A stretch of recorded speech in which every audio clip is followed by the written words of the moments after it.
Okay, so the meeting it starts at 4:30. Thank you. All right, so the roll call, I'm here. Mr. Claffey? Here. And Ms. Daniels-Williams? Here. And we have Mr. Gray and also Mr. Smith tonight. And we also have Ms. Gingras is here. You guys can begin. Thanks. All right, we'll start with Mr. Smith first, please. Good afternoon. Just here for my item tonight. Start all over. Good afternoon. I'm here to bring a contract recommendation forward to resurface the North High School running track. So a little history on the track. It was built in 2002. Had some issues with some of the installation, so we had to do a total reconstruction. And that's kind of what we did at South High School a couple of years ago. We went all the way down to the base gravels and started all over again.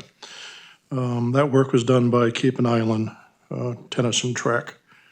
So the current surface is at least 10 years old, maybe 12, I don't quite have the date.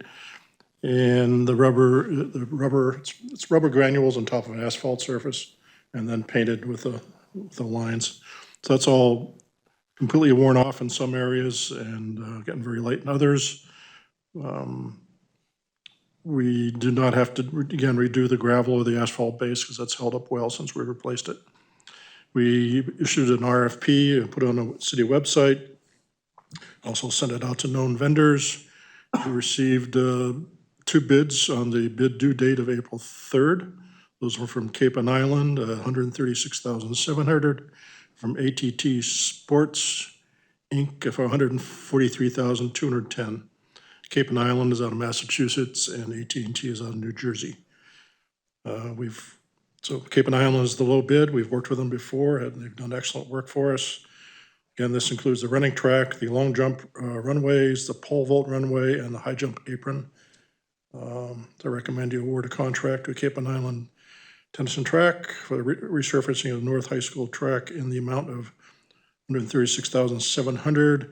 I further recommend a contingency of $10,000 for any issues that might arise, for a project total of $146,700.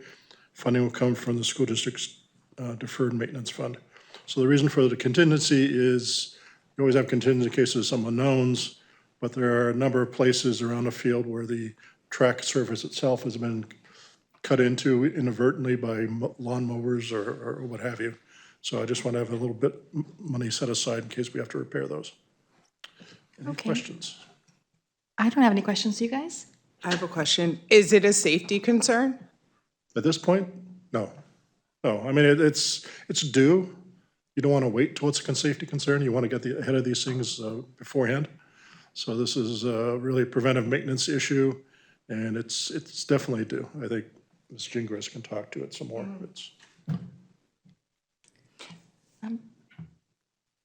Okay, all right, well, I'll make the motion. I make a motion to award a contract to Cape and Island Tennis and Track for resurfacing the North High School track in the amount of $136,700, along with a project contingency of $10,000 for any issues that might arise, for a project total of $146,700. Funding will come from the school district's deferred maintenance fund. I just need a second. Second that motion. Okay, and let's see. Let's take the vote. All those in favor say aye. Aye. Aye. Okay, motion passes. Thank you very much. Perfect. So I'm gonna just swap the agenda real quick. I'm gonna have Ms. Gingras come up and talk about the athletics portion, and then we'll go back to the RFP related to the transportation. Hi, everybody. Thank you very much. Just to speak quickly to your question about the safety of the track, it is not at this point a safety concern. It is just getting very worn. And as you drove in today, you probably saw we were running a track meet right out there. A few years ago, South's track, we actually had to shut it down because it was unsafe to compete on, whereas we're not at that point with this track, but it does need to be done before we get to that point. So I'm here to speak to you this evening. During the budget hearings and the budget process, we did talk about, obviously, many budget cuts and things like that. One of the things we looked at in the athletic department was rather than doing a cut, but increasing our revenue. And really the only revenue stream that goes into the operating budget is our athletic user fees. So a little history on the athletic user fees. Athletic user fees came into the Nashua School District in 2011. And then for the first time, they were revised in 2016 to our current prices that we charge, the current fees that we charge our student athletes.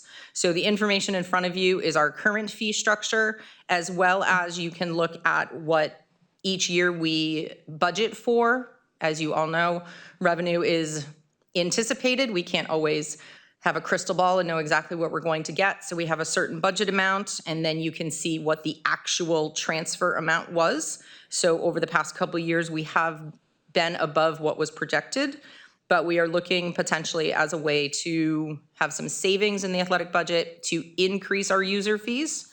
So on the second page, we are proposing that we increase our 65 fee to $80, increase the sports that are $175 to $200, and then increase our hockey fee from $450 to $500.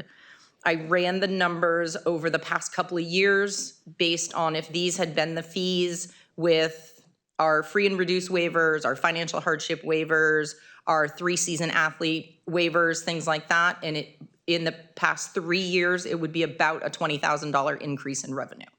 So we're looking for the Finance and Ops Committee to recommend to the board that we make these changes, and these changes would go into effect June 1st for next fall and subsequent seasons. Thanks, Ms. Gingras. I think just a couple things for me to add based off of some conversations we have had.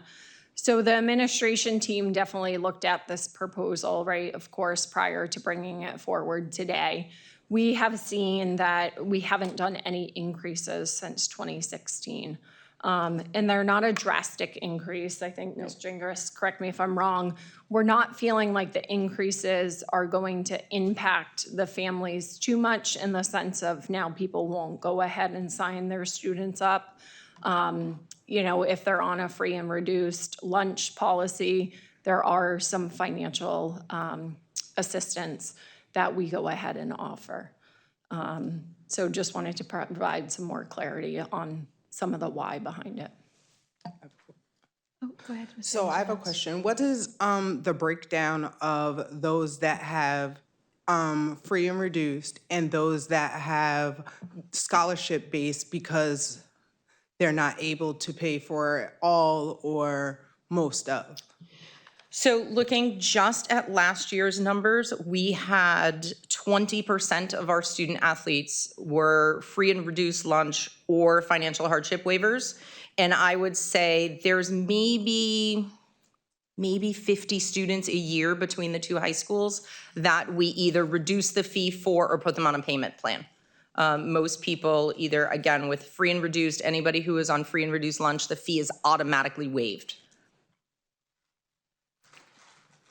I was wondering why some of the sports haven't been increased, like football, golf, gymnastics, swim and dive, and then the alpine ski as well. So the $200 group and the football, golf, gymnastics, swim and dive are at $200, and the alpine ski is at $250. I went back and I did a cost per pupil analysis for last year as well as the year before based on what came out of the operating budget compared to the students that were enrolled in each sport, and looked at what percent the fee covers of the cost per pupil, if that makes sense. And those 5 sports kind of were in line with all of the other sports with these new fees. So it kind of like brought the other sports up to the level that those sports were at, if that makes sense. Okay, yes, it does. And then I just think, you know, the other question we kind of talked about is how is this structure and increase relative to like the other school districts in the area? To be honest, we are one of very few school districts in the state that require athletic user fees. Most districts will charge for ice hockey As we all know, ice time is very expensive, but other than that, most other schools do not charge fees at all. So that's a tough question to answer. I think most other schools don't have as good a sports program as we do. Absolutely.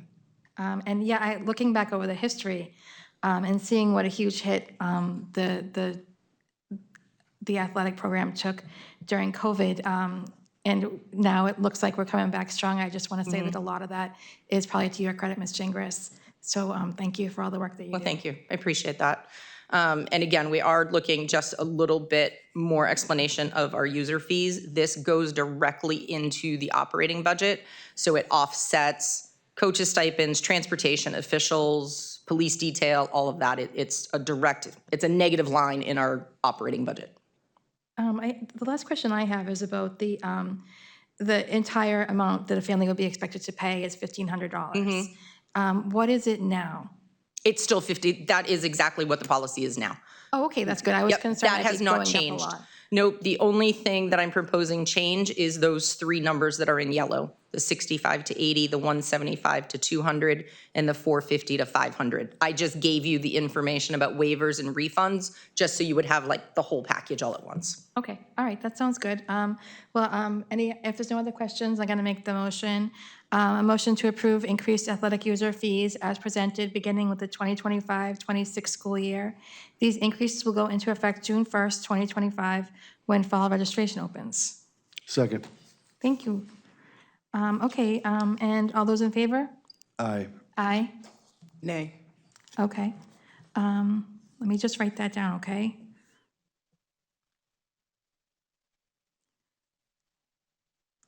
All right, so the motion That's okay. passes. The motion passes 2-1. All right. And thank you for coming tonight.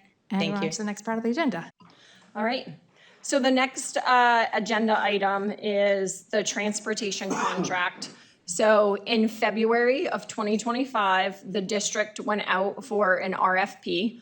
As most folks are aware, we did post an RFP. We had about 5 to 6 transportation companies that came in for an informational session.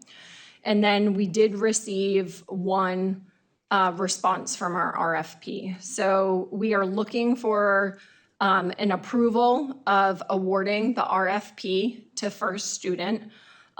This is so that we can go ahead and move forward and have our legal department or our legal attorney go ahead and review the current contract or the contract that's on the table. And then in your documents in front of you, there is a 5-year overview of what that contract agreement would include over the next 5 years. So tonight, we're looking for the board's approval to be able to say we can award the RFP, which we had put in place, that we would do so by the end of April of 2025 through the RFP process. And again, as I mentioned, First Student is the only transportation company that did respond to our RFP. We did get a response from STA, which is the other big transportation company in the area. They responded and just said at this point, they were not gonna go ahead and put a bid in. So yeah, I'd love to answer any questions. Okay, my question, the first one is the cost per day per hour. I wasn't really sure what that means. Absolutely. So the way that the contract currently works, and has always worked, is we pay a cost per day per bus. So in year 1 or fiscal year 26, the cost per that bus would be $482.75. Depending on the number of buses that we run, of course, that would vary what our total is. I think you folks saw throughout the budget presentation, based off of this increase of about 20%, we currently pay about $403 per bus currently. We saw that there was going to be about a 20% increase for next year. So if we're paying $482.75 for a bus, when it gets, like if a bus has to run a midday, like a midday shuttle, a midday bus, $153.94, is that in addition to the 82. That is correct, yep. So I almost think of like the cost per hour, the costs for a late bus, midday for shuttles. Almost think of those as like your a la carte, right, at a restaurant. So you're adding extra stuff to it. So we do have a cost per day, and then the midday runs are usually between the schools, and like our Franklin Street program that we do a morning pre-K and an afternoon pre-K. That's where you're gonna see most of those midday runs. And then there's an extra cost for the shuttle buses and an extra cost for the late buses. Is the cost per hour also added to a late bus? I believe if it's over a certain threshold, they tend to put in that cost per hour. I would say based off of the current invoices we're seeing, you don't really see a cost per hour come into play. It's really usually those midday shuttle and those late buses plus the daily rate. Okay, and I saw that the number of buses 88 to 94, and we have been talking about maybe getting, condensing some routes that would give us the wiggle room to do that. Absolutely. So we currently are running roughly 94 buses. There's about 54, if I remember correctly from the budget presentation. There's about 54 regular transportation buses that we're currently running, and about 40 special education buses. We have about 94 buses on the road every day. So part of the presentation, we from the administration side are going to work with First Student. They have a routing program and software that they can assist us with. And we're hopeful that we can go ahead and take 4 buses off the road. So that is the, just by consolidating some of the routes. Okay, I just because you mentioned a routing system, I don't, are we gonna change over to that routing? Good. No, Okay. All right. after this fall, absolutely not. We're going to continue to utilize the Tyler software system that we purchased. We're on a multi-year agreement with them. But part of the RFP response from First Student is they have a team basically that will look at our current routes and give suggestions on how we can go ahead and make some efficiencies. Okay, and the price scale for the special education buses is different than this? Nope, it doesn't matter if it's a special education bus or it is a regular transportation school bus. It's the same cost per day. I think there's 3 different size buses right now that we're currently seeing. It's kind of your special education, smaller bus. There's like a mid-size and then a larger bus. The out-of-district would be a different cost, though. That is correct, yep. Okay, now that I've asked a million questions, did you have any questions? Okay. Mr. Claffey, do you have any questions? All right, I'll make the motion to approve the request for proposal of response submitted by First Student and to proceed forward with a 5-year contract, school year 25-26 through 29-30, pending legal review of the contract and district acceptance signature. Second. Thank you, Mr. Claffey.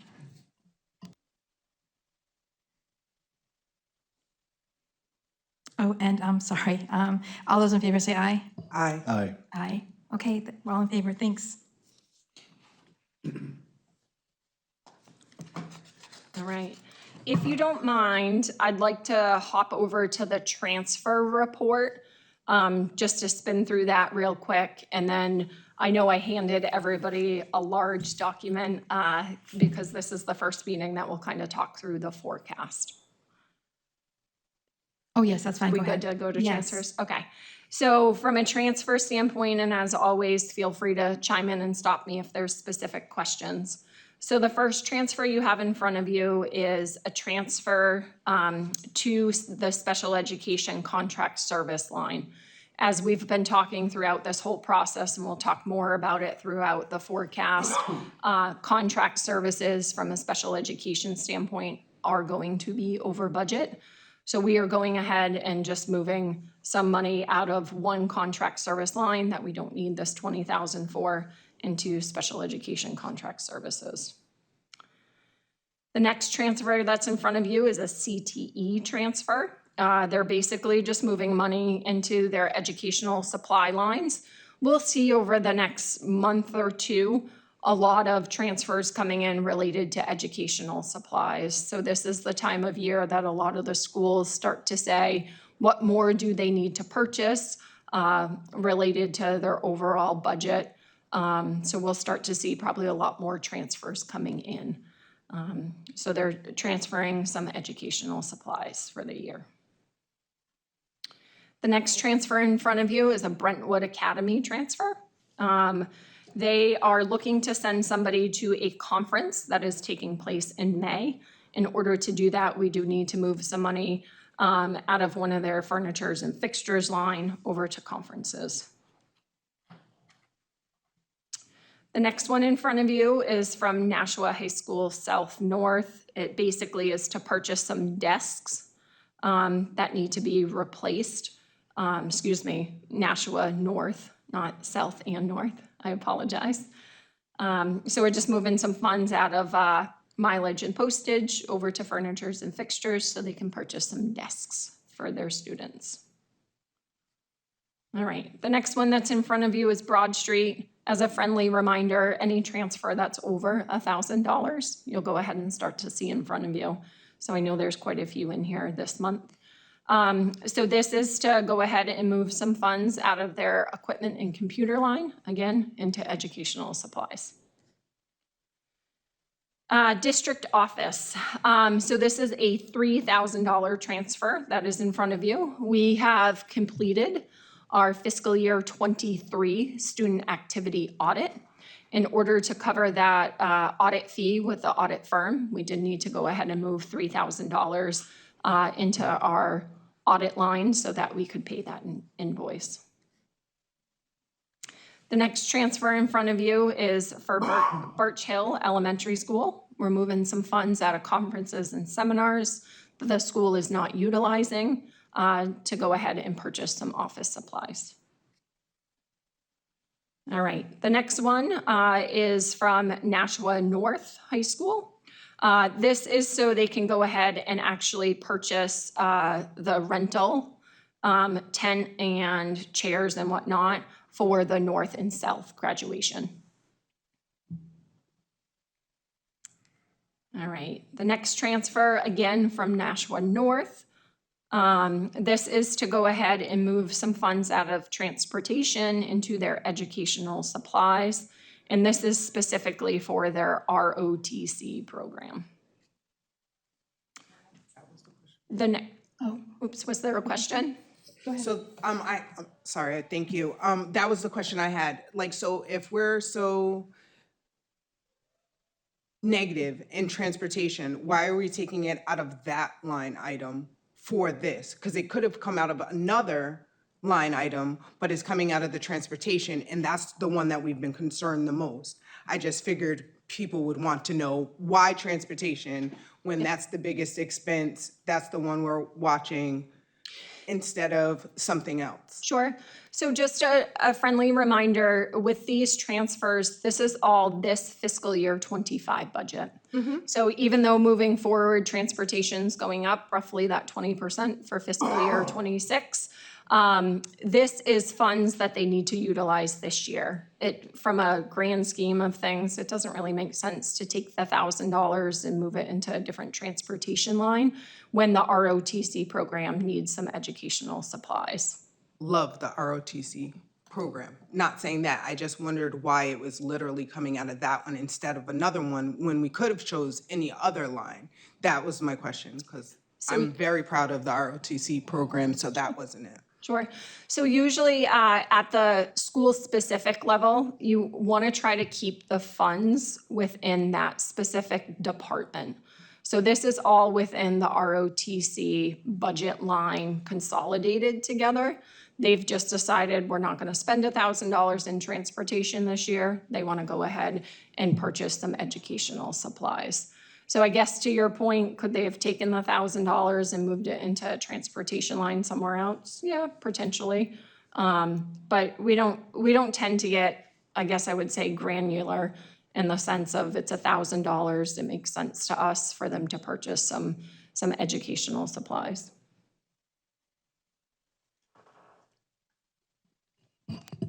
If they had wanted to surrender $1,000, would that have been considered a transfer?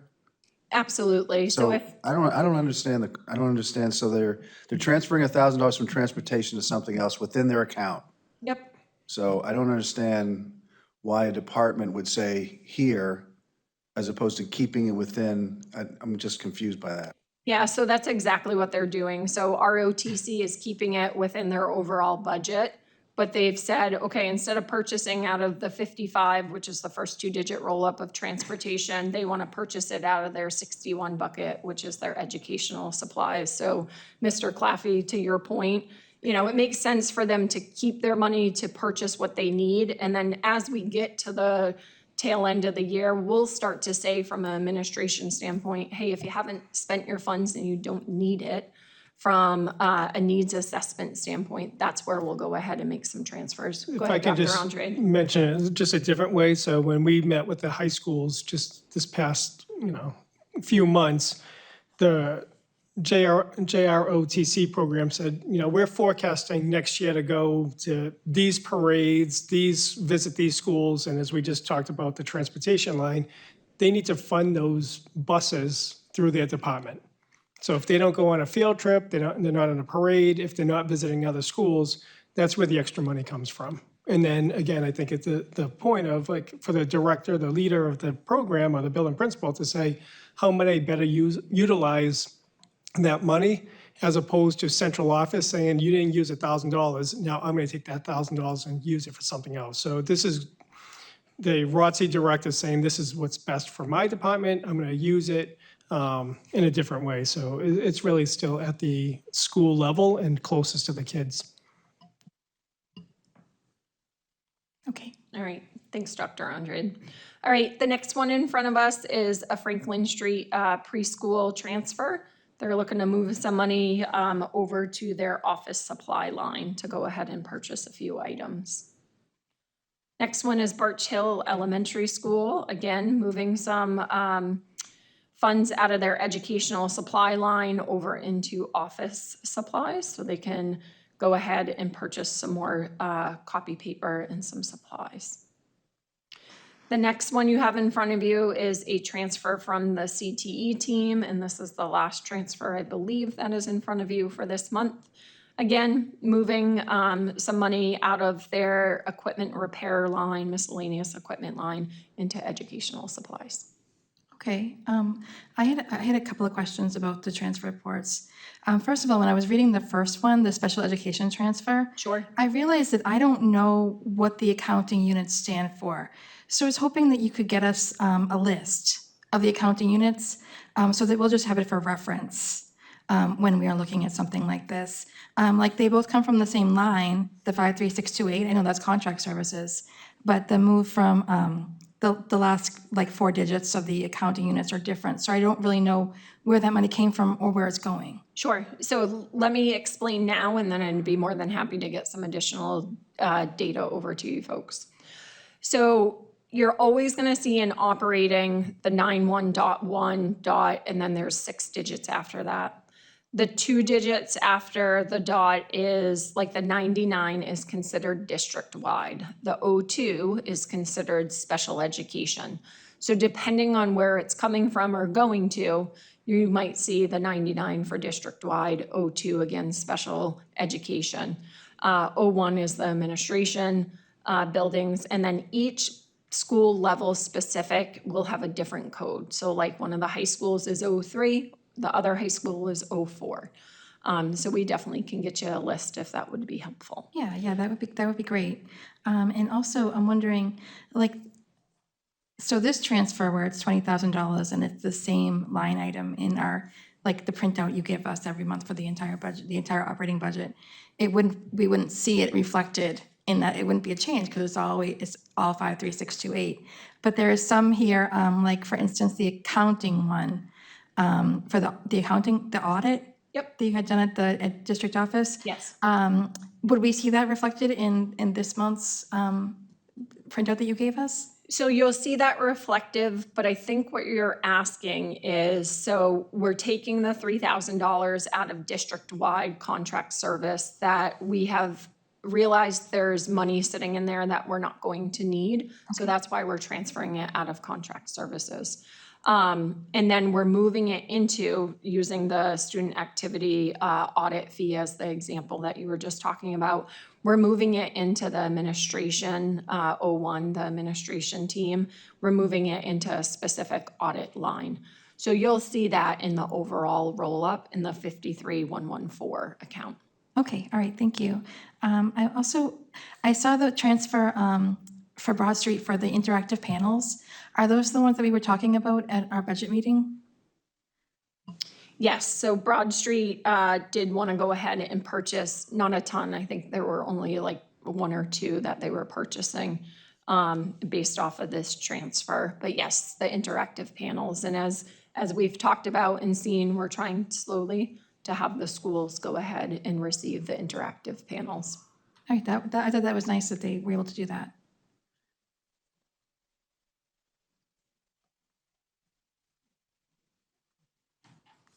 Okay, so that's all my questions on that. Thank you. Okay. All right, so just from a high level standpoint, so I'm gonna hop over now to the forecast. Before I do that, just from a super high level standpoint, there was monthly actuals and the overall expense. So friendly reminder, we're now through the end of March. Through the end of March, from an operating budget standpoint, we've spent about 67%. That seems pretty reasonable from an overall standpoint. So now I'll go ahead and transition to the big spreadsheet we have. All right. So from a forecast standpoint, so now that we're in the month of April, for April, May, and June, what we'll go ahead and do is over the next couple meetings, we'll talk about the forecast. This is kind of the first pass over of the forecast on where I'm thinking we will be come the end of this fiscal year, which would be June 30th of 2025.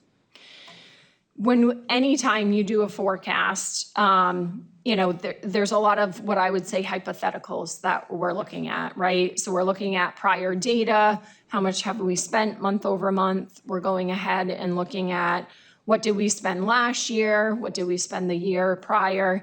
And you'll see in April, May, June, and then the summer escrow, I've gone ahead and forecasted where I think we'll be. As we start to have, of course, more payroll go through, more contract service costs come in, all of that, we'll go ahead and have this more accurate. But what I'm looking at right now, if you flip to that second page, it looks to me, once we back out all of the benefits, and again, at the end of the year, whatever we have left for benefits, we move them over to the city. So I'm seeing we're gonna have about $167,000 remaining in our operating budget for fiscal year 25. And I'm thinking right now we're gonna have roughly $4.3 million that we'll give back to the city from a benefit standpoint. All right. So I have a question. Yep. So outside of the benefits that the city already takes care of and everything, how much is it gonna be that 165? Like the numbers separated. I see them here, but I don't see it. Like, okay, this is how much we'll return. Like remaining, you say 167,629 out of the budget. And then the amount for the benefits, the pension, the FICA, all that kind of stuff, we've already subtracted from the budget from the city. Yep, so if we're looking at that box that kind of has the breakdown of the benefits and the remaining. So I'm forecasting as of right now at the end of this fiscal year, we'll have $4,482,724 left over. Once I go ahead and back out FICA, pension, benefits, which the net would be 4.3 million, I'm saying we as a district will have $167,000 left over. Yep. And what we do as an administration team, we'll work through what have some folks come to us and said we need as a district. And then we'll come to the Board of Education and say, based off of if it's 160,000 left, what can we do with that remaining money? We'll propose that. But again, remember that money, it's not like we can roll that money over into next year. Thank you, because that's the point that's what I was kind of thinking, because I know that looking at the budget for this year and the budget for next year, we always take out that amount and say, okay, well, this is what we have. So that 167,629 can't be used. It could just be rolled over to the city. Correct, yeah. So if we don't use the 167 on something, Do we which standardly do that? if I had to guess, we'll probably need it for some of the contract service stuff that we're gonna talk through. But if we have any additional money left over that is something other than the benefits portion, we go ahead and utilize that money. And again, remember, we're talking an overall budget of what we did of like 192 million, right? Once you have your benefits and stuff rolled up. So if we truly, as I say as a business, if we truly don't spend $167,000, that's pretty good. But here, it's not like we can roll that into next year. So yes, I think what you're asking is, if we don't spend the 167, does it just roll back to the city? And that answer would be yes. Go ahead. Because my question was, this was a budget increase of 4.91. Like, so that's what I'm trying to figure out. Like, you know what I'm saying? Like, so if the budget is that tight at 4.91, we're expecting all these increases for next year. That's what I was saying, like. Yep. Yeah, so we go ahead and assign the money based off of what the overall budget is, right? So we're going to the Board of Aldermen, I think now on Monday evening, to discuss the 21st, to discuss the school level budget for fiscal year 26. Whatever that bottom number is that the Board of Aldermen and the mayor's office approves, that's what we'll be working with for next fiscal school year of 26. So it looks like at the end of this year, I think what you're getting at is from a clarity standpoint of we're probably going to be slightly tight, right, from a budget. And maybe you're thinking we were at 4.9 last year as we start to move forward with all of the increases. But as we talked throughout the budget conversations and presentations, we've already started to move and forecast for next year money from operating into special revenue. So yeah, it's probably going to be tight next year too, but we're going to be able to go ahead and have some of the costs into special revenue. Dr. Andrade? I just, $167,000 on a $182 million budget is tight, right? So it's 0.00009%, right? Like that's, when we're forecasting, that's not a lot of wiggle room, right? When you look at how much play do we have, right? So, and that's causes a little anxiety, like to make sure that we're paying all our bills, we're meeting the needs of our student, but $167,000 on a $135 million budget, to be that close is kudos to Mr. Gray and managing a really, really tight budget. So I just really want to call that out. It's $167,000 of a forecast, so. Oh, sure.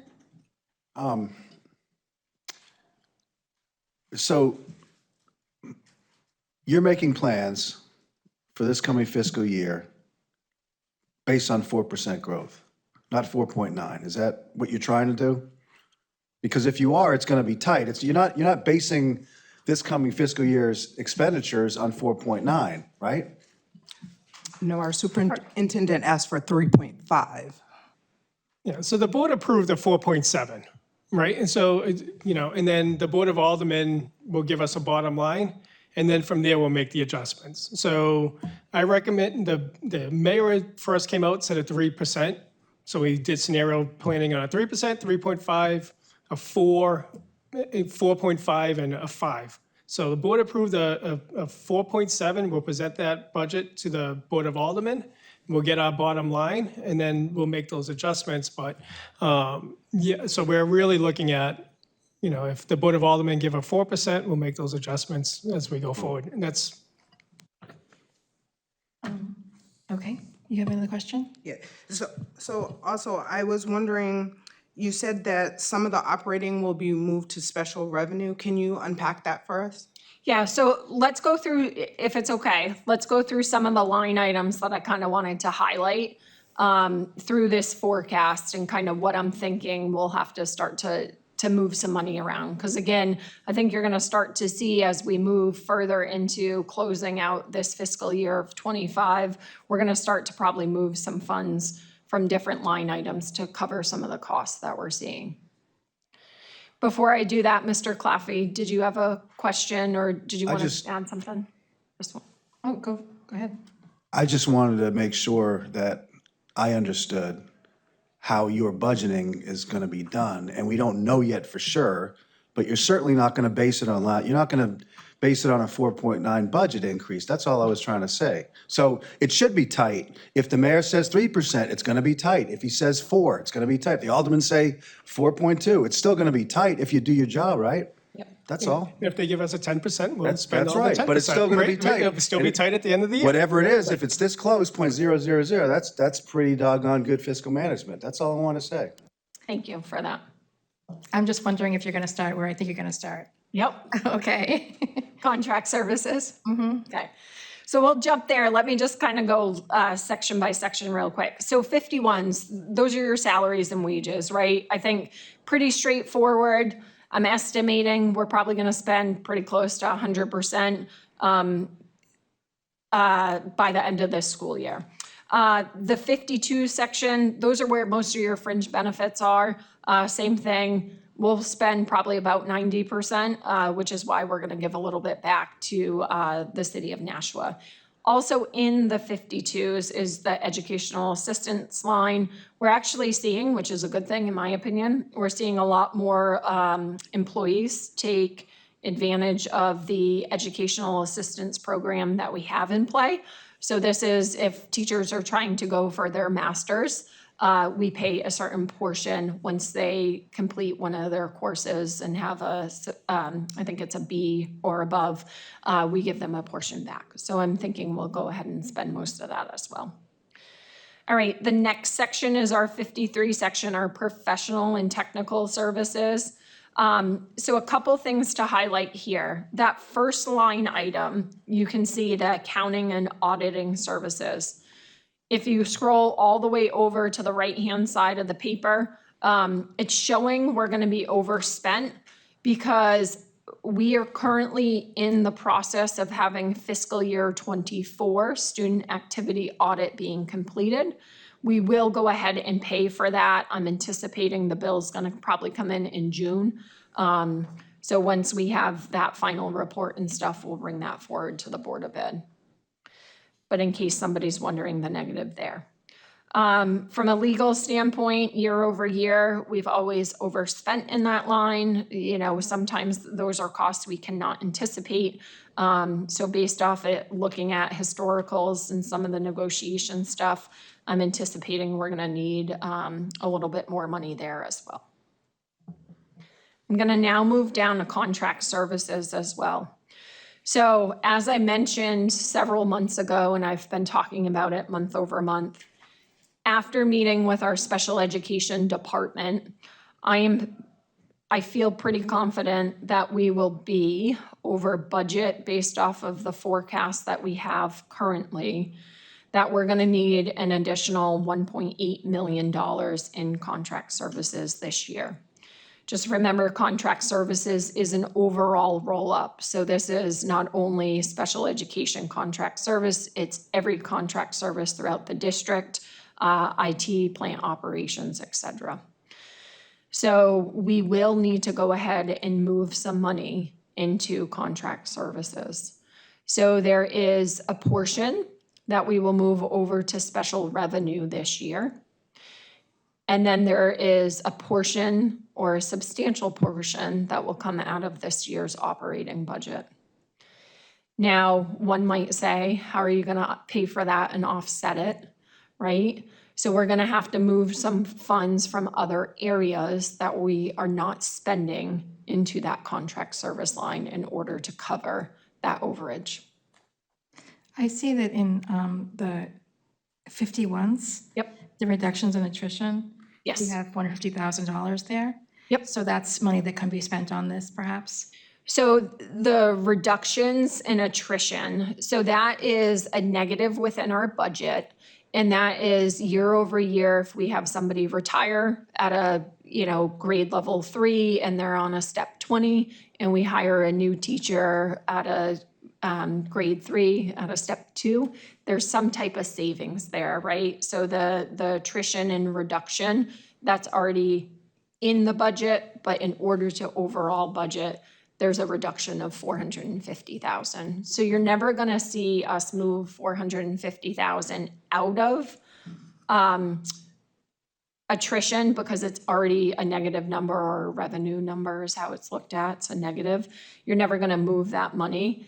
That's why I started this conversation. It's the overall roll-up of what is our bottom line? What is that money that's gonna be left over? Okay, thank you. You're welcome. All right, I'm going to keep going unless folks have some questions. All right, under the 54s, which is our property services, I feel pretty confident we'll be pretty close to budget there year over year. We always have been. We'll start to see some of the grounds maintenance and stuff increase over the next couple months. Of course, the weather is getting nicer. Our lovely plant operations team will be out there just cleaning the grounds and stuff. Looking at office equipment, equipment repairs and maintenance, I feel pretty confident that we'll probably spend just about everything in that category. So no big watch items there, I would say. All right, 55s, other services. So a couple things, I guess, just to talk through in here. This is where your conferences and seminars, travel lines are, dues and memberships, printing, postage, kind of a whole slew of things. So regular transportation and special ed transportation. As of now, I think we will be okay this year as far as what we had budgeted compared to what I'm forecasting. I will continue to keep an eye on that. If there's one of those lines that potentially might increase slightly, it might be our special education transportation service line, because that's where some of the transportation cost is related to our out-of-district students. We are seeing a little bit of a lag in some of their invoices, so I've tried to do a decent forecast, but as we come together next month in May, if I think that will be an area, we'll continue to talk about it. The next line item right under that, tuition and out-of-district, or tuition out-of-district. That, as well as contract services, those are the two big buckets that we've always been talking about for the last several months. I am forecasting based off of looking at the overall out-of-district tuition, having conversations with our out-of-district coordinator as well as our special education department. I'm thinking we're going to be about $1.3 million over budget there. Again, we have some money in special revenue that we can move over, but it's only a couple $100,000. So we're going to have to increase that overall line by about $1.2 million in order to cover what we're seeing for out-of-district tuition at this time. And historically, as we talk through the budget process, contract services related to special education and out-of-district, unfortunately, are two big lines that, we kind of can't predict year over year.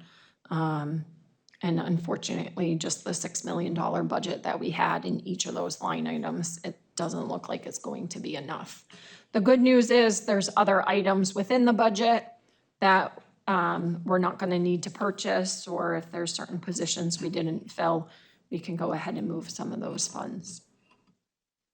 Can I ask a question about that? Yeah, absolutely. I just want to make, so regular transportation is regular buses, Yes, correct. and that's about 2.8 million?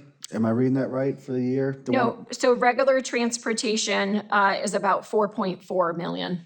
For regular? Yep. Okay, I'm looking at it. I know this spreadsheet is huge, so it's probably hard to follow along. Oh, But okay, I see, so I see, no, I see special education is 3.476, so right? you're probably, Mr. Claffey, I Oh, I'm see you looking at your screen. I think you're looking at current spend. Yeah, because I can Rufus- blow up the numbers. Yep, so you're looking at current spend, sorry, you No, need a that's okay. magnifying glass, I apologize. So you're looking at current spend as of the end of March. This big legal paper in front of you is overall forecast for the year. I guess what I was going to ask was, are we spending about the same amount transporting every student on a regular bus as we are doing special services out of district? Are those numbers close? So special education transportation services. No, is- just regular is- transportation versus out-of-district transportation. So we're spending. Out-of-district tuition, I'm sorry, out-of-district tuition. No, we're spending a little bit less in transportation, slightly. We're spending less on regular transportation than we are on out-of-district tuition. Yes. Because when people hear this, it's 22% bigger, right? Well, I think people should know that there are these other obligations that we have no control over. And I guess it never dawned on me that the students who have a right to out-of-district placement, they certainly have that right, and we should do it, but it's tough. Yeah. It's a big number. Yeah, that's where I was gonna go. So Can we, what's those line items? Because that, Is it the same question, the same line yeah, items? I was just thinking like, one says a 7 and one says a 4 for the out-of-district tuition. yep. So So those are not close.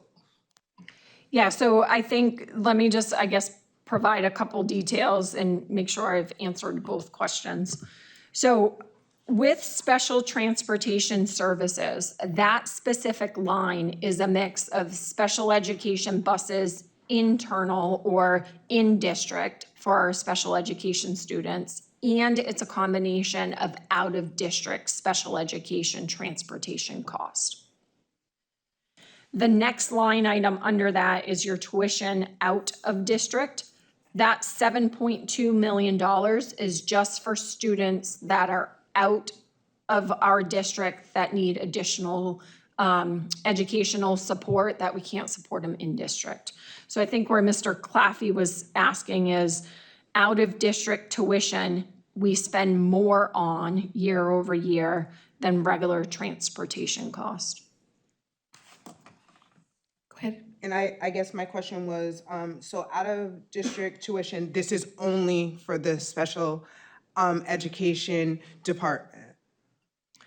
Not for like our vouchers and such things like this? This is only for, we're required to do this? Yep, so these are students, and Dr. Andre can correct me if there needs to be more clarity. So these specific students are students that we, as the Nashua School District, for whatever reason, from a special needs standpoint, cannot support their educational needs, and they're placed in an out-of-district placement.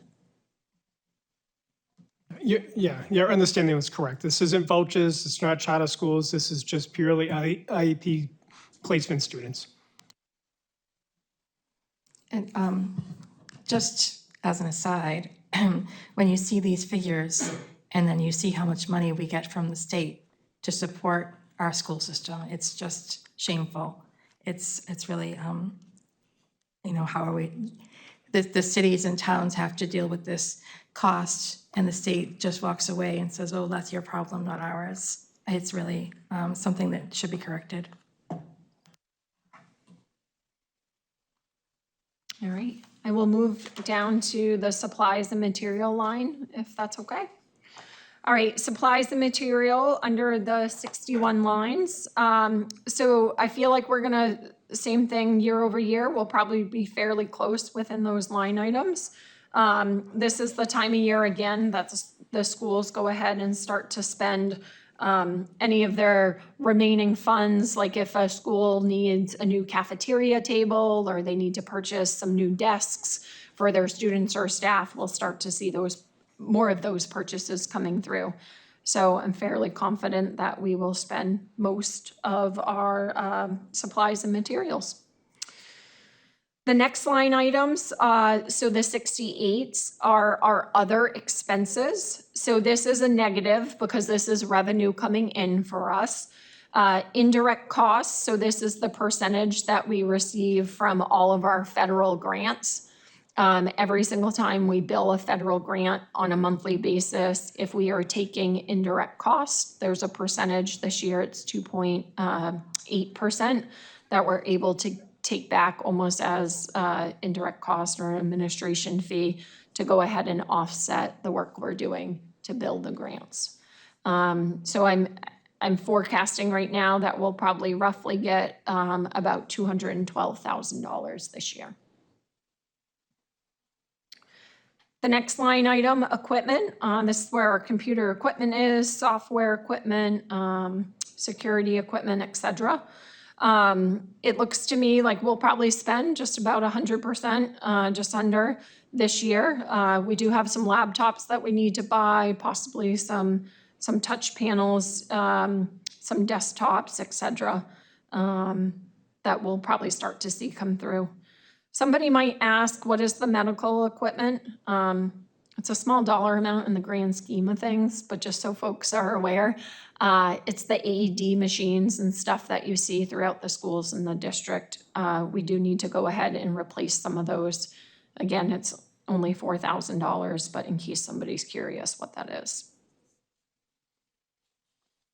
And then the next few lines are just our capital leases, principal and interest. And then that very bottom number, again, the expense transfer to other funds, as you heard from Ms. Gingras. There are 2 transfers we do at the end of the year. I'll do them probably that last week in June. We go ahead and collect athletic fees every year, so we'll move that money out of special revenue and into our operating budget to go ahead and offset our expenses. And then also facility rentals. We go ahead and charge charge the outside folks for renting some of our schools or gymnasiums for some of the dance competitions or events. So I'm thinking between those two, we'll probably have about $286,000 that will come into our overall operating budget.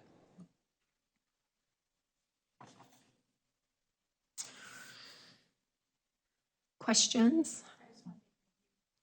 Thank you for presenting all this. It's an incredible amount of work. It's an incredible amount of money. And you're always spot on with all the details and everything. I don't know how you keep all this in your head. Thank you. It's the numbers I enjoy, but anything that there's questions on, as always, I've always said, feel free to ask. I feel like I've been fairly transparent this year. I'll continue to do that. And as we talked about next year's budget, again, we'll continue to just keep an eye on current year and we'll see what gets approved on Monday.